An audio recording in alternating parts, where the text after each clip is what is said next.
de lo que hemos llamado solo uno es digno. Y les recuerdo solo un poquito para hacer el repaso.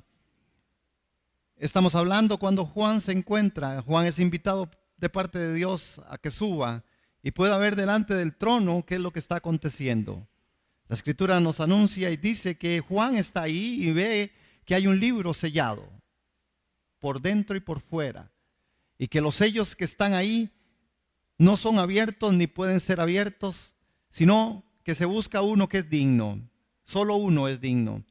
Hemos compartido y conversado con respecto al que es digno. Se encuentra el Cordero, que es también el león de la tribu de Judá, el Cordero de Dios, el león de la tribu de Judá. Él es el único que es digno. Para esta mañana nos vamos a concentrar en la tercera parte final y vamos a hablar sobre la progresión de Dios, el fin desde el principio. ¿Cuántos saben que Dios tiene todo bien trazado?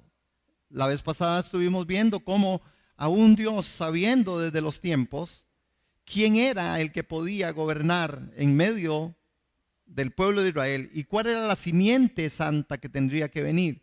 Y nos encontramos que Dios ya había hablado desde tiempo. Y encontramos también en esas escrituras, si ustedes lo recuerdan y si no se lo recuerdo, que hasta la décima, hasta que pasaran 10 generaciones, vendría la raíz de David, vendría el que iba a ser verdaderamente el Cordero que iba a ser justo, el Cordero que iba a ser poderoso, el digno, el que era digno de abrir los sellos. Hoy cuando hablamos de progresión de Dios, estamos hablando de el fin desde el principio. Dios tiene todo bien plantado y bien planeado, aún su vida. Usted y yo no somos producto de casualidad. Cuando hablamos de Dios, no somos el producto de la casualidad.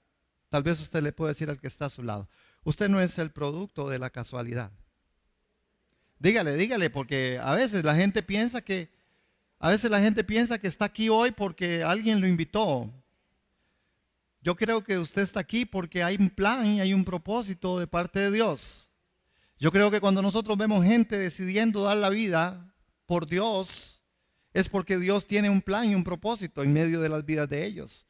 Yo creo que cuando nosotros estamos hablando de la progresión de Dios, estamos hablando, hermanos, cómo Dios dirige la historia hacia un cumplimiento definitivo. No hay nada que Dios se haya dejado por fuera.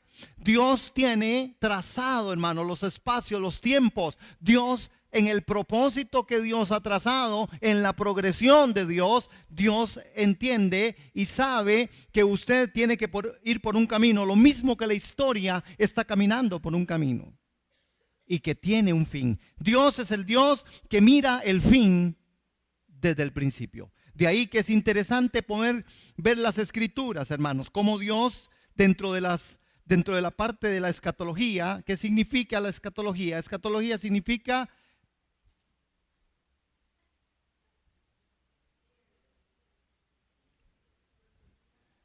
duré 3 horas el martes enseñando eso, hermano.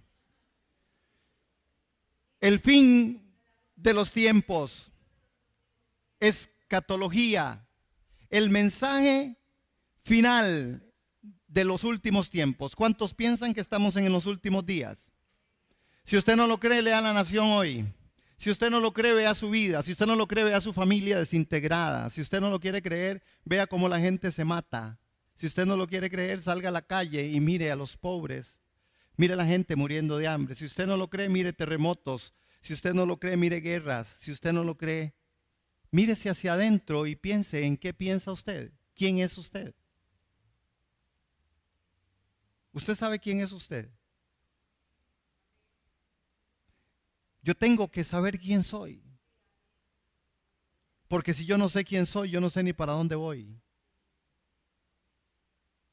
Si yo soy un hijo de Dios, yo debo discernir los tiempos. Y se están levantando religiones, y se están levantando iglesias, y se están levantando, otra vez, quiero recalcar, religiones. Religiones.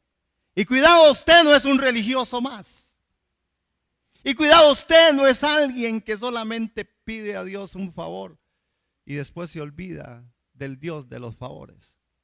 Y cuidado, nosotros como iglesia no estamos entendiendo la progresión de Dios en el último estado, en el último tiempo, en el último momento.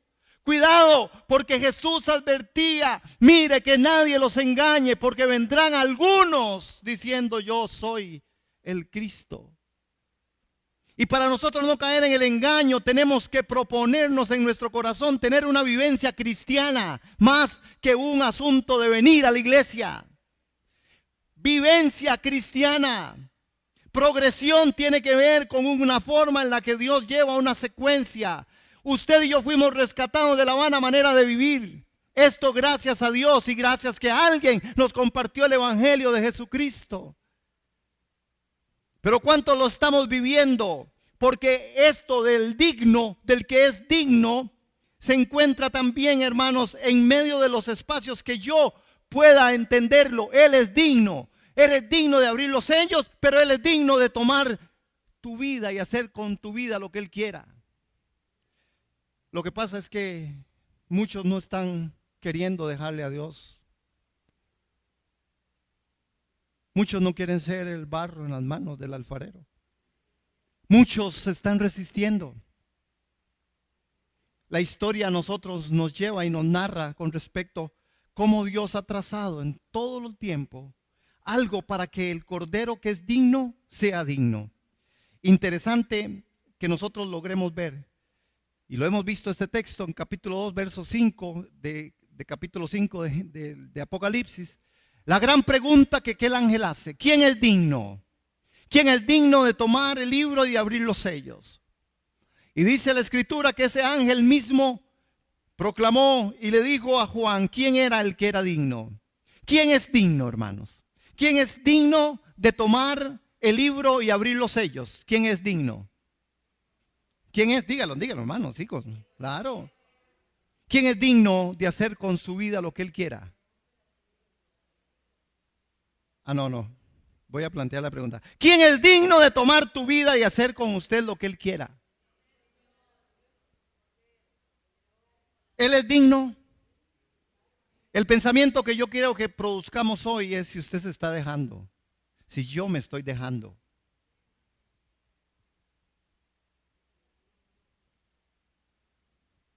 Usted y yo tenemos que dejar que el digno abra mi vida, tome mi pensamiento.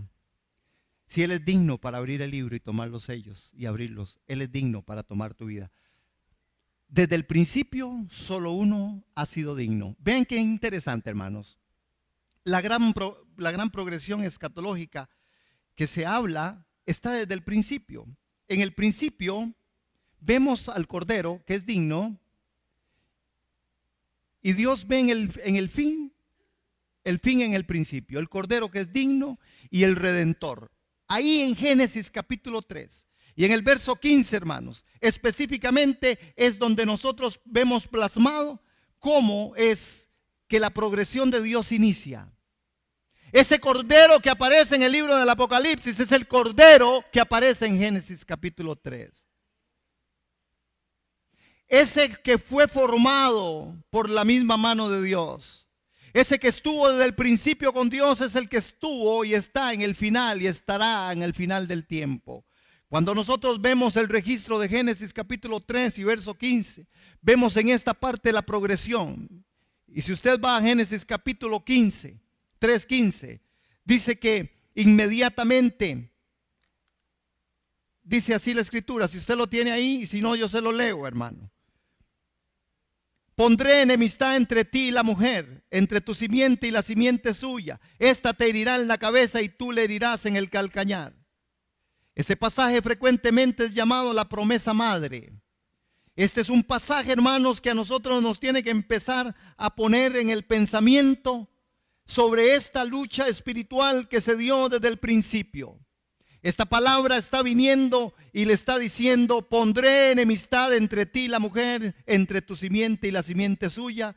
Esta te herirá en la cabeza y tú la herirás en el calcañar. Hermanos, el Antiguo Testamento define quién es el que es digno de abrir el sello, los 7 sellos que están en el libro en el libro en el Apocalipsis.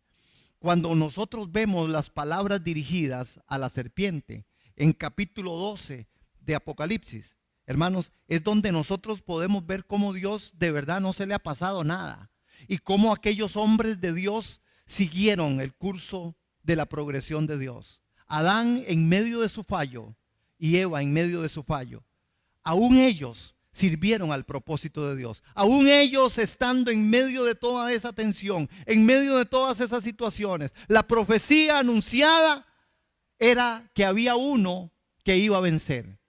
Pero este es el anuncio que nosotros queremos que el mundo se lleve, porque el mundo hoy está poniendo una perspectiva totalmente distinta.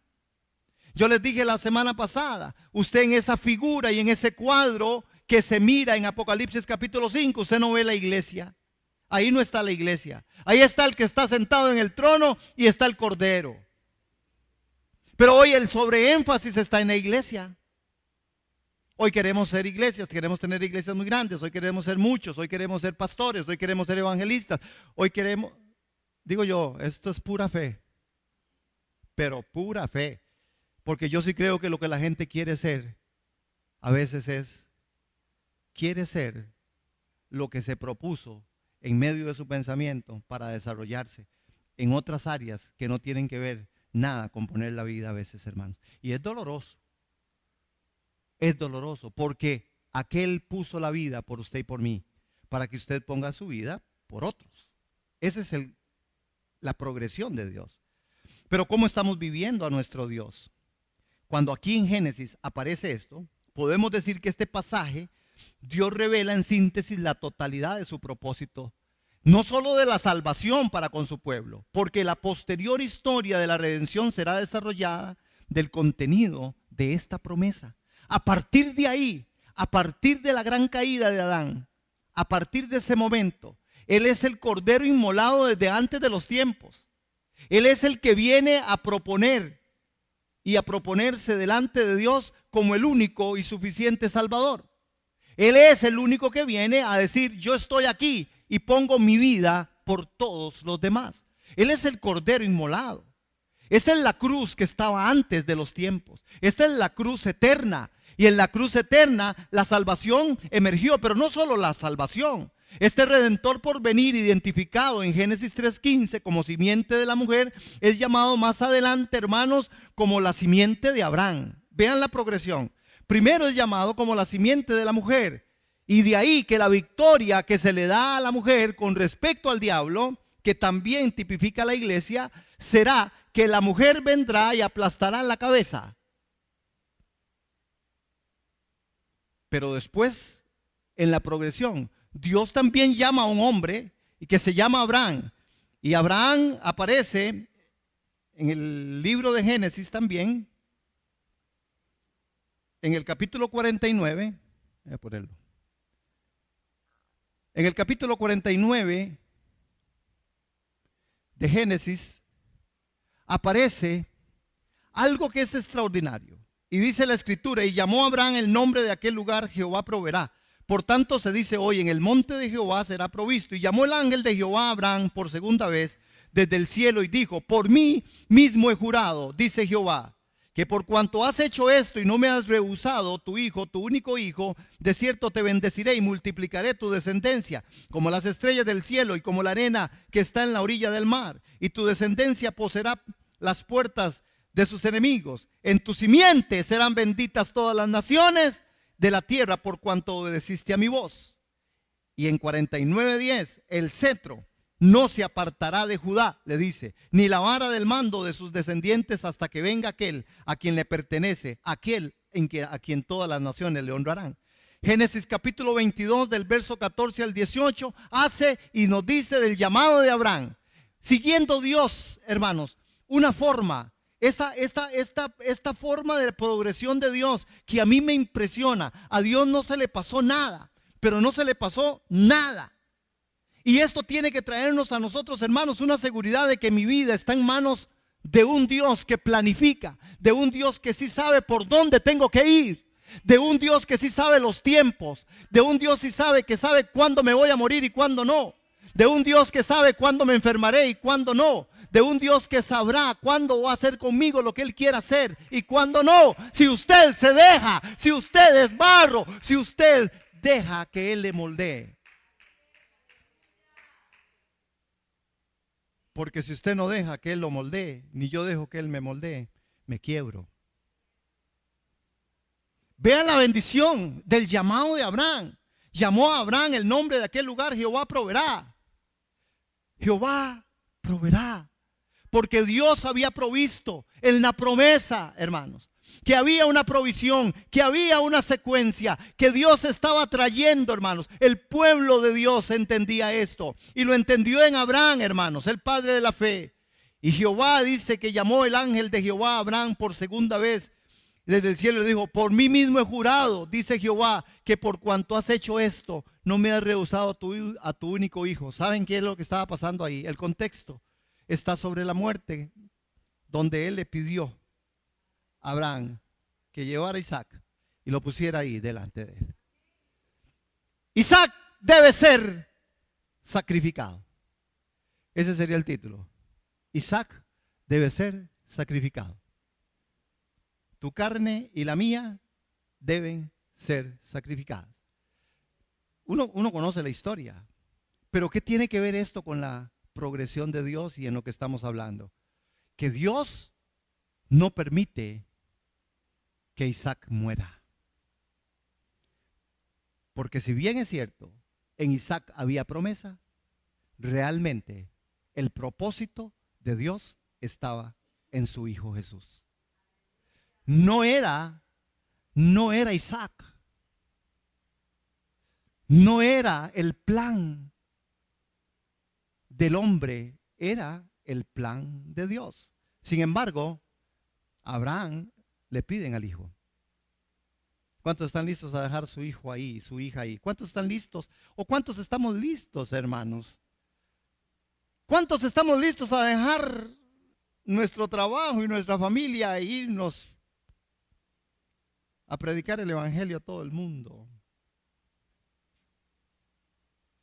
Yo sé que algunos quieren irse de su casa, pero es porque tienen problemas familiares. Esa es otra cosa. Algunos no quieren vivir en Costa Rica porque tienen otro tipo de problemas. No, yo estoy hablando del llamado. Yo estoy hablando de cuando su familia o usted, hermano, no se despega ni 30 segundos porque usted siente que se muere y Dios le dice vaya y usted tiene que irse. De eso estoy hablando. No estoy hablando de las dificultades que hay en medio de los núcleos familiares. Así es muy fácil dejar la familia. Así es muy fácil dejar la tierra. Así es muy fácil dejar la iglesia. Así es muy fácil dejar cualquier cosa. Pero aquí, hermanos, este hombre amaba a Isaac porque Isaac le habían dicho, él es la promesa. Saben, hermanos, hay una secuencia en medio de los hijos que se ven en la escritura. No es el tema, pero no importa, lo meto. Isaac, el hijo de la promesa. Sin embargo, en Isaac no se completa el propósito eterno. ¿Por qué? Porque es Cristo el propósito y el plan de Dios. ¿Se acuerdan cuando David quería construir el templo? Para fachentear. Digo para fachentear porque Dios le dijo, no, usted no lo va a hacer. ¿A quién le encargó? ¿A quién? A su hijo. ¿Cómo termina Salomón como hijo? No termina en muy buenos términos, según el relato bíblico. ¿Por qué? Porque ¿quién es el que va a construir el templo? Sí, díganlo sin miedo, hermanos. Aquí no están solo los musulmanes que estaban por allá, pero ya se fueron. Cristo es el constructor del templo. Usted es templo del Espíritu Santo. El Hijo, Jesús, es el que construye ese templo. Y se acuerdan, hay otro hijo que es el que está hoy y que tiene que ser hoy el que reine y gobierne en nuestro corazón. Cristo, el Hijo de Dios, la esperanza de gloria en medio de nosotros. Cristo en mí, la única esperanza de gloria. No hay más esperanza. Tu esperanza no está en la economía, tu esperanza no está en el estudio. Tu esperanza y la mía no están en el asunto del aparato financiero, económico, social, político, ni en la tranquilidad de su casa. Está en Cristo. Por eso manténgase en paz con Dios y en paz con todos, para que usted haga una obra del ministerio santo. Porque hoy, hermanos, flaqueamos en esto. Hay gente que quiere hacer la obra del ministerio, hermano, pero lo que da es vergüenza. Cuando uno ve los hechos y los acontecimientos y ve las formas en que se está predicando el evangelio, que no es la forma en la que Dios quiere que sea predicado, con testimonio del Espíritu, no con señales y prodigios. Esas cosas, hermanos, a veces suelen suceder y son muy bonitas. Pero ¿quién es el que es digno? El Hijo, Cristo. Y la progresión es Cristo en usted, la esperanza de gloria. ¿Quién es el que puede llevar el anuncio del evangelio? Cristo en ti. ¿Quién es el que puede ser el mejor en ti? Cristo. La secuencia sigue. Génesis 49:10 habla del cetro y dice, es de la tribu de Judá que ha de salir. Hermanos, cuando nosotros vemos en esta progresión, vemos que específicamente el Redentor será descendiente de la tribu de Judá. Dijimos la semana pasada que los descendientes, que Judá como tribu era una de las tribus más establecidas, que Judá como la tribu fue la única en ser deportada, que Judá era una tribu que de verdad estaba muy cerca del corazón de Dios. Hermanos, aquí es donde tenemos que llamar nosotros a la reflexión, trayéndome una aplicación a nuestro diario vivir, hablando de Judá como la tribu. ¿Qué tal nosotros, hermanos, como iglesia?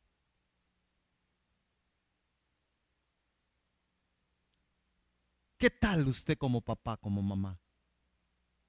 ¿Qué tal usted como hijo, como hija? ¿Qué tal yo como servidor, como pastor? ¿Qué tal? ¿Qué tal yo? ¿Cómo estoy, hermano? Se podrá decir en los anales de la historia, ay, esa iglesia hizo una diferencia. Ay, esa familia hizo una diferencia. Ah, ese pastor hizo una diferencia. Necesitamos nosotros, hermanos, recapitularnos en la vida de la progresión de Dios, en la vida cristiana, porque el digno vive en nosotros, el que puede abrir los sellos, el que puede abrir el libro y abrir los sellos, es el que vive y habita en nosotros, hermano. Por eso tenemos que ser gente de mucha calidad. Yo creo, hermanos, hay unas palabras que Sofía dijo ahora y a mí me llevó a esto. Ella dijo, esa es una niña muy joven. Y qué dicha que se cansó tan rápido. ¿Verdad? Yo dije, yo cuánto hubiera dado por cansarme tan rápido. Pero yo me cansé muy viejo. Pero es tiempo de que nosotros nos cansemos de la religión. No podemos seguir nosotros sobre ese rumbo, iglesia. Jesucristo es el Señor. Usted tiene que tener a Cristo como esperanza y gloria. Usted tiene que tener a Cristo como el que es digno. Yo tengo que tener a Cristo como el digno. Yo tengo que saber qué es lo que Dios quiere de mí. Cansarnos de aquellas cosas, hermanos, que al final de la jornada nos están haciendo daño. ¿Ya usted no está cansado de seguir perdiendo el tiempo en novelas? ¿No está cansado usted de seguir perdiendo el tiempo en religión? ¿No está usted cansado? ¿No está usted cansado de estar perdiendo el tiempo en tanta cosa? Hay gente hoy que se desgasta, gente que trabaja, hermanos, 55,000 horas y le da media hora al Señor y le da una hora.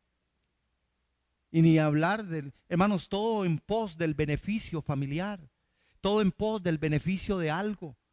Y nosotros estamos exponiendo nuestras vidas y las vidas de las personas que están en nuestro lado. Es tiempo de cansarnos, hermanos, de ser personas que solo decimos vamos a la iglesia. No, si viene a la iglesia, venga con una palabra. Si usted viene a la iglesia, venga con la dedicación, venga de verdad a querer dar algo. ¿Por qué siempre quieren llevarse algo?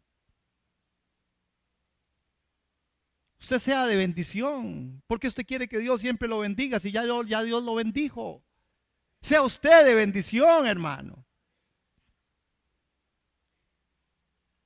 Tenemos que entender, hermanos, que la iglesia necesita cambiar, porque el digno vive en nosotros. Y si Él vive en nosotros, nosotros no andamos en muchas cosas. Necesitamos ver nosotros esto desde ahí. otro espacio y otro tema con respecto a esta parte de la progresión que continúa. En segunda de Samuel, en el capítulo 7, vean esta progresión. Ya estamos hablando, hermanos, que cuando viene el tiempo, dice que cuando tus días sean cumplidos, estoy en segunda de Samuel 7, 12, 13, y aquí está hablando el profeta, cuando tus días sean cumplidos y duermas, profetas de verdad, porque qué harto es esto de los profetas ahora, hermano. Y lo peor es que dicen y no sale nada.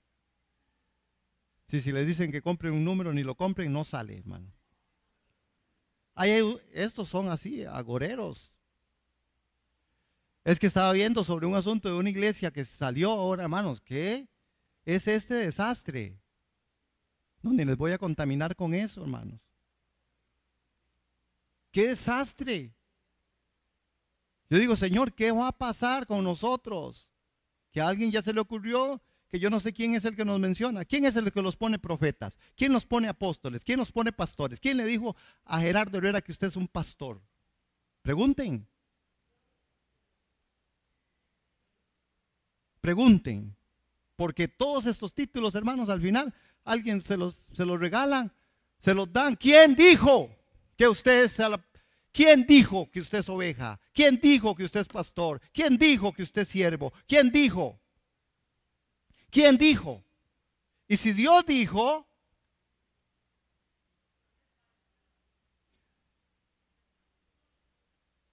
lo que pasa es que el diablo está haciendo estragos con el respaldo.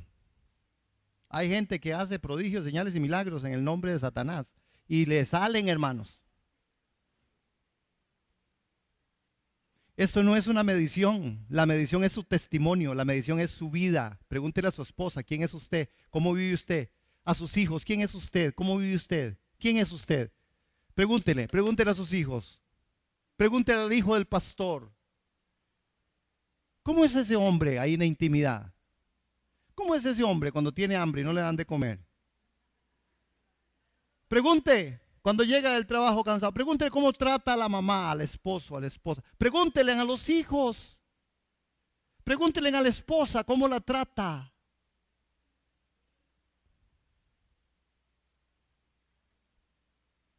Me desvié, ¿verdad? Otra vez. Pero es porque el profeta vino y le dijo, cuando tus días sean cumplidos y duermas con tus padres, yo levantaré después de ti a uno de tu linaje, el cual procederá de tus entrañas. Afirmaré su reino. Él edificará casa a mi nombre y yo afirmaré para siempre el trono de su reino. Cuando Samuel, en segunda de Samuel, esto aparece, el establecimiento de la monarquía del pueblo de Dios en el Antiguo Testamento reconocía específicamente, por eso le digo, 3 oficios.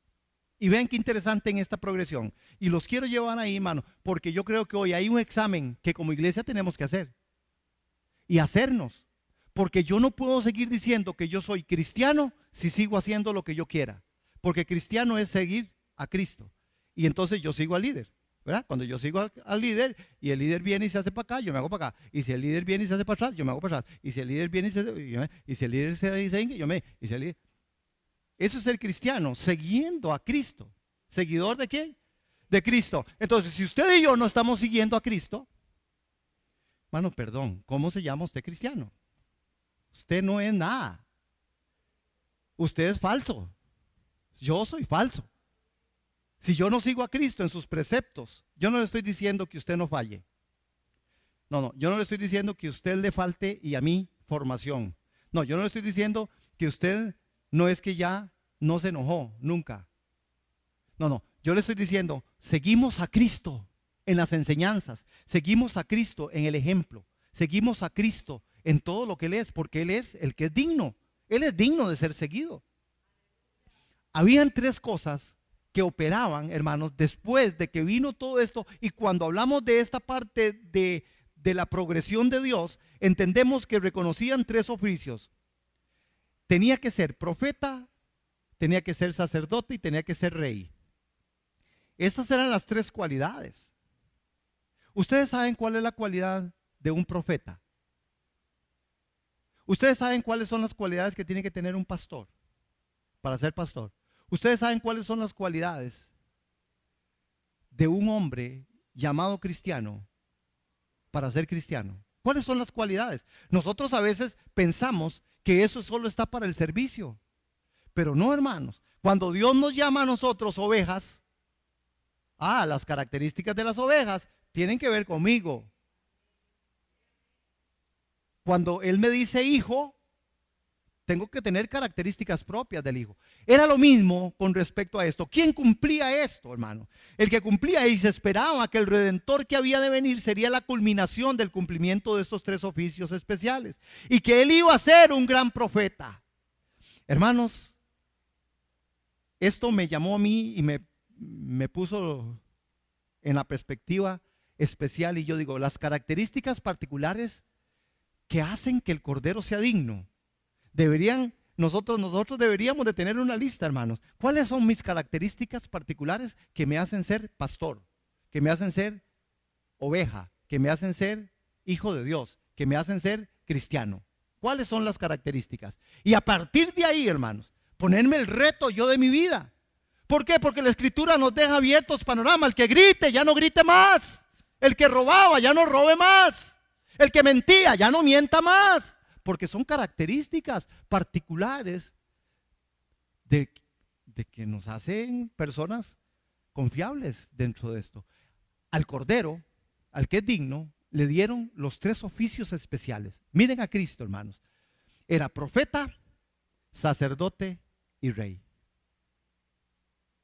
Ese de Génesis capítulo 3, ese de Génesis 24, ese de Génesis 49, ese que segunda de Samuel está anunciando, hermanos, en donde se levantaría un linaje que procedería de las mismas entrañas, nacido de María, de la raíz de David, sí, el león de la tribu de Judá, de aquella tribu que era una tribu, hermanos, una iglesia responsable, una tribu responsable, una tribu que amaba a su nombre, una iglesia que se comportaba a la altura de lo que eran llamados, una iglesia santa. Una iglesia que vive el Evangelio de Jesucristo. Una familia que vive a Cristo. Eso es lo que Dios estaba buscando. Y está buscando en Cristo y en el paralelo que estoy manejando. Noten esto, vean. Era un profeta y nos dice la Escritura, en Deuteronomio 18:15, habla de que era un gran profeta. Porque se le estaba señalando y decía, un profeta de los tuyos, le dijeron a Moisés, de tus hermanos como Moisés, te suscitará el Señor, tu Dios, a Él le escucharán. Hermanos, ¿quién mencionó entonces que Jesús era profeta? El Padre. Saquen ustedes el paralelo, saquen cuentas. ¿Quién dice de ustedes lo que usted es? Tenemos que estar muy atentos, hermanos, para no ser inventivos ni tener ninguna otra forma y no caer en error. De Jesús se habla de esto, profetizado en la progresión de Dios. Ya desde Deuteronomio capítulo 18 verso 15, Dios ya había mandado a decir, el profeta, un profeta de los tuyos, de tus hermanos, Moisés, como yo, Moisés, dice, te suscitará el Señor tu Dios, a Él le escucharán. Hermanos, es que en la progresión de Dios nosotros tenemos que entender algunas cosas.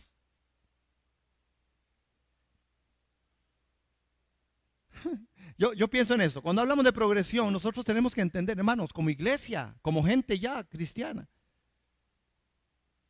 ¿desde dónde nosotros tenemos que ver Génesis? ¿Ustedes saben cuál es el primer libro? Génesis. Pero ¿desde dónde se escribe Génesis? Génesis se escribe desde el Pentateuco. Génesis se escribe desde Éxodo. Génesis no se escribe desde Génesis. No, es de Éxodo. Éxodo es el que hace el relato de Génesis. ¿Sí? ¿Por qué les estoy diciendo eso? Y el Espíritu me lo trajo a memoria. Porque a veces nosotros no entendemos la progresión de Dios. Usted cree que usted es el producto de la casualidad. No. La historia suya y la historia mía, Dios ya la sabía. Nosotros hemos dicho, dice la Escritura, hemos sido predestinados desde antes de los tiempos para ser llamados hijos de Dios. Nosotros hemos sido predestinados. Hemos sido llamados para ser santos. Hemos sido llamados para llevar el anuncio a las naciones. Hemos sido llamados para ser ovejas fieles del Señor. Hemos sido llamados para ser un pueblo santo. Hemos sido llamados para ser sacerdotes. Hemos sido llamados para poner la vida por los demás. Hemos sido llamados a negarnos a nosotros mismos, tomar la cruz todos los días y seguirlo. A eso hemos sido llamados. ¿Cuántos dicen amén al llamado? ¿Cuántos estamos llevando el llamado? Hermanos. Bueno, unos 3 amenes, uno ya en estos tiempos con 3 amenes le tiene que bastar, hermano, porque ya eso es mucho. Aleluya, hermano. Yo sigo pensando que el cristianismo es un asunto de minorías, y más si usted habla de santidad. Porque entonces, de santidad, una iglesia santa no es lo mismo que una congregación de miles. ¿Sí?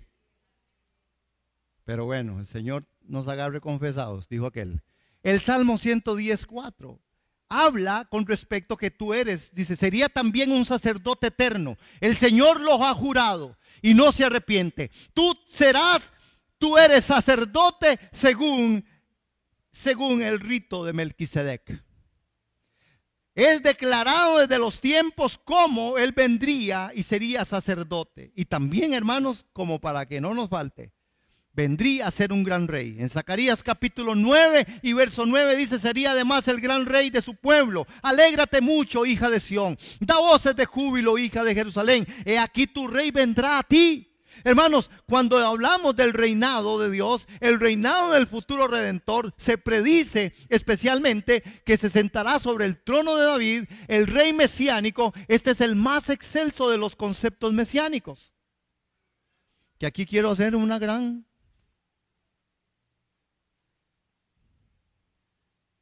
paréntesis. Hermanos, no nos equivoquemos con el asunto de los mesiánicos. Porque estos son otros que están haciendo desastres ya en este país, hermano. Qué cosa más terrible, confundiendo a mucha gente. Queriendo traer los ritos que no son, hermanos. Que no son. Y tratando, hermanos, de impulsarlos sobre algunas de otras de las cosas que, si bien es cierto, se hacen, que no están tampoco correctas. Digo, en la parte ritual. Amén. Tengan cuidado. Porque por ahí andan muchos pensando que de verdad ese es el toque mesiánico. Hermano, no saben cómo han surgido y cómo están, dirían en el buen léxico los pentecostales, cómo están prosperando. Porque el mensaje tiene comezón de oír. Hay comezón de oír, hermanos. Y la gente quiere oír. Quiere oír algo, hermano. La gente está como loca por querer ir a algo nuevo. Usted pone algo nuevo y usted verá eso. Cuando abran un mall nuevo, usted no vaya los primeros días, hermano, porque usted no cabe. Todo el mundo va. Nadie compra ni cosa, pero todo el mundo va. Y abrieron aquella cosa nueva y todo el mundo se va encima, hermanos. Al Estadio Nacional le dieron 50,000 vueltas, no cabía la gente. Iban a ir a ver aquella cosa que era un poco de zacate con gradas. Y la gente luchaba, hermanos, si era encarnizado. Y los parqueos cobraban 20,000, 30,000 pesos. Y se sacaban cada cosa nueva. Y esta parte de los mesiánicos, yo lo denuncio específicamente porque sí están haciendo buen daño. Hay mucha confusión, igual que los mal llamados testigos de Jehová, mucha confusión. Igual que los otros, hermanos, que uno a veces como pastor babea, porque uno los ve, no sé cuántas veces estos mal llamados testigos de Jehová tocan la puerta, no importa si han ido 50,000 veces. Y nosotros como cristianos, hermanos, ya no vamos porque ya fuimos el año pasado. Es que el año pasado fuimos aquí al barrio. Ah, sí, el año pasado fueron. Y entonces ya no hay más que ir. Esta gente todos los fines de semana van. ¿Cómo se esparce la semilla del enemigo? Tenemos que entender que la parte mesiánica de la que hace referencia a la Escritura no tiene nada que ver con esta secta, que es una secta que está haciendo daño. Cuidado, iglesia. Y le voy a decir por qué cuidado. Porque ya ellos se metieron a otro nivel. Usted va a los moles y ya tienen de todo en los moles. No sé si han ido.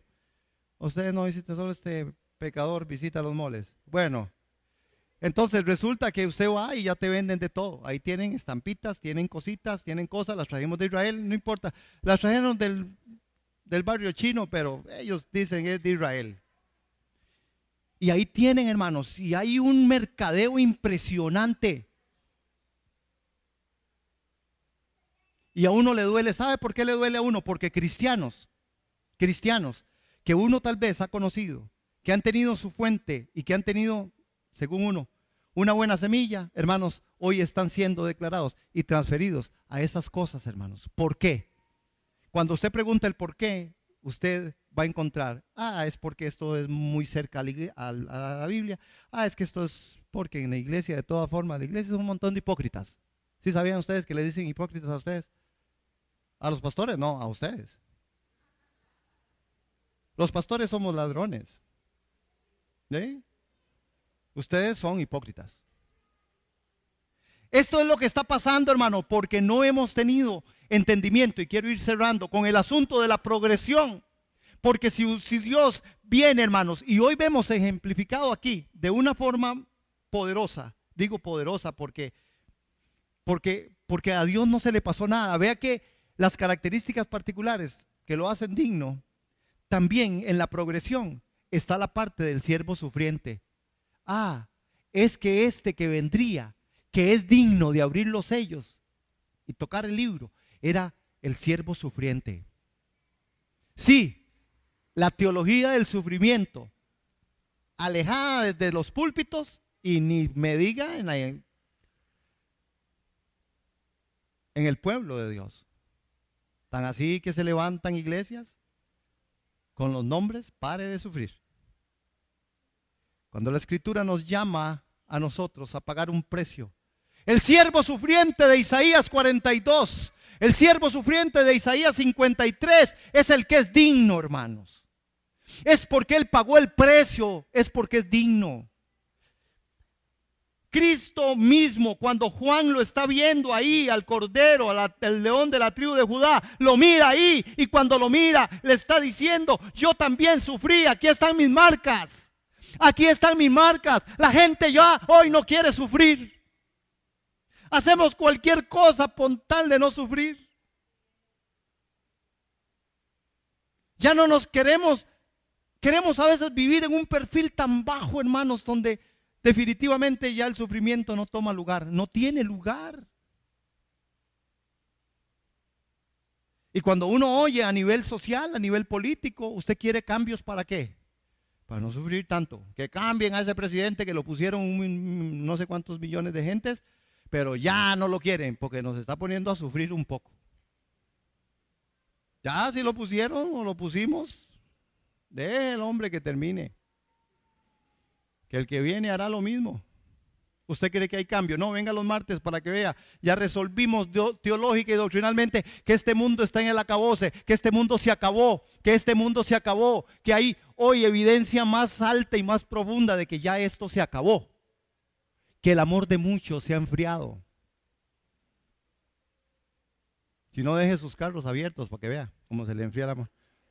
Deje la casa abierta y verá que el amor se le enfría. Hermanos, de eso, en la progresión de Dios, del sufrimiento, nosotros tenemos que aprender cómo Jesús sufre, cómo Jesús paga el precio, cómo Jesús, Isaías lo relata de una forma magistral, hermanos. El cordero que es digno es aquel que viene, hermanos, y toma lo que de verdad es. Él, junto a la concepción del futuro del Redentor, como el mismo Cristo, hermano, que sería a la vez profeta, sacerdote y rey, él también es el siervo que sufre. Jesús sufrió. ¿A cuánto nos gusta el sufrimiento? No, a muy pocos. A mí me gusta sufrir. Sigo siendo sapricista. Eso es sufrir, hermano. En Isaías 42, y voy a terminar con esta cita. Miren a mí, a mi siervo, al que yo fortalezco. Él es mi elegido, quien me complace. He puesto mi espíritu sobre él. note el paréntesis otra vez, sobre quién pone el Espíritu.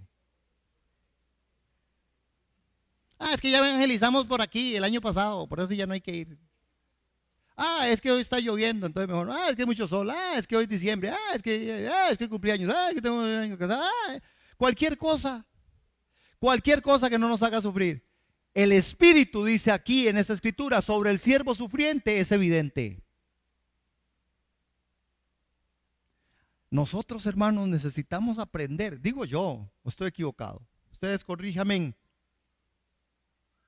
No queremos sufrir. Nosotros queremos todo fácil. Por eso hacemos todo lo posible para tener todo lo que nosotros queramos, para sentirnos más cómodos. Ese es un fenómeno tecnológico inclusive. Porque usted quiere tener el último, y yo también. Bueno, quítame el tiro. Porque usted quiere tener el último aparatico que salió. Que es más fácil, tengo todo ahí. ¿Verdad? Así es todo. Hermanos, dice, pondré mi espíritu sobre él. Él hará justicia a las naciones. No gritará, ni levantará su voz en público. No aplastará la caña más débil, ni apagará una vela que titila. Les hará justicia, dice, a todos los agraviados. No vacilará, ni se desalentará hasta que prevalezca la justicia en toda la tierra. Aún las tierras lejanas más allá del mar esperarán sus instrucciones. Y si nosotros leemos capítulo 53 del siervo sufriente, dice, él fue herido por nuestras rebeliones, molido por nuestros pecados. El castigo en nuestra paz fue sobre él, y por sus llagas fuimos nosotros curados. De ahí, hermanos, que por eso es que nosotros tenemos que adorarlo. De ahí es que nosotros tenemos que decir, Señor, tú eres digno, tú eres digno. Cuando Daniel igualmente en esta progresión habla, dice que él lo vio, y él vio venir a este. Y vino hasta el anciano de días, hermanos, y le dijeron, vea, le presentamos, ese es el anciano de días. Aquí está, y la profecía tiene un cumplimiento espectacular con respecto, hermanos, que en el Nuevo Testamento sigue una progresión, porque Pedro nos habla, hermanos, de aquella gloriosa forma en la que para nosotros, hermanos, era advertido todo lo que tenía que ser advertido. De Jesús se habla, por eso Jesús decía, no, pues las escrituras hablan de mí. Y Pedro dice que los profetas que profetizaron de la gracia destinada a nosotros inquirieron y diligentemente indagaron acerca de esta salvación, escudriñando qué persona y qué tiempo indicaba el Espíritu de Cristo que estaba en ellos, el cual anunciaba de antemano los sufrimientos de Cristo y las glorias que vendrían con ellos. Pedro nos dice a nosotros que en cumplimiento de esta progresión, ya los profetas, los de verdad, estamos hablando de los de verdad, ya sabían. ¿Sabe cuál es una característica de estos que dicen que eran profetas? Tenían, léalo ahí en el texto, tenían el espíritu ¿de quién? ¿De Cristo? ¿Será que es diferente al Espíritu Santo? Sí, es diferente. El Espíritu de Cristo, ellos habían indagado qué persona y qué lugar. Hermanos, nosotros hoy, si estamos cayendo dentro de la progresión de Dios, como iglesia, como individuos, como familias, como esposos, como mujeres, como hombres, tenemos que entender hacia dónde vamos, hermano. Porque el que es digno de abrir los sellos, tomar el libro y abrir los sellos, es digno porque fue descubierto también por Juan. Hermanos, no es poco lo que está diciendo. No fue que se la pusieron muy fácil a Juan en Patmos. Juan se encontraba en el Espíritu. ¿En dónde se encontraba Juan? En el Espíritu. Nosotros, si queremos revelación, tenemos que andar en el Espíritu. Y necesitamos nosotros en esta progresión, hermanos, y quiero cerrar con esto, de verdad entender que el que es digno vive en usted. Que el que es digno vive en mí. Él es digno. Y yo debo entonces, hermanos, como vasija de barro, tomar conciencia de que lo que vive en mí es tan poderoso, es tan santo, que yo debo santificarme. Que yo debo santificarme. Yo debo, el que es santo, santifíquese aún más. ¿Cómo es? El que es santo,